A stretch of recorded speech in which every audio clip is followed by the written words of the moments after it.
நேர்களே, ஆக்கமும் ஆன்மீகமும். இது மலக்கோலம். ஆஞ்சநேயருக்கு அவ்வளோ இது உகந்தது.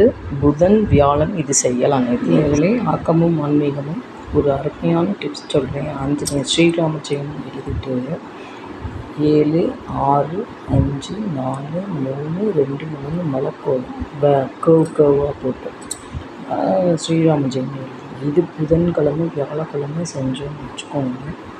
இவ்வளோ நல்லது நேர்களே. ராமரோட கடாட்சம், ஹனுமனோட கடாட்சம் கிடைக்கும். நான் உங்களுக்கு எப்படி போடுறதுங்கிறத நான் யூடியூப்பில் போடுறேன், பாருங்கள்.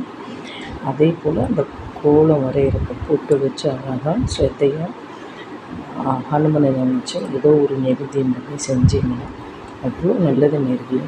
கண்டிப்பாக இது செஞ்சு பாருங்கள். எதுக்கு அப்படின்னா குழந்தைகள் படிப்பு, நம்மளுக்கு தொழில் விருத்தி, சுபிக்ஷம் எல்லாமே கிடைக்கும். செஞ்சு பாருங்கள் நேர்களே. கண்டிப்பாக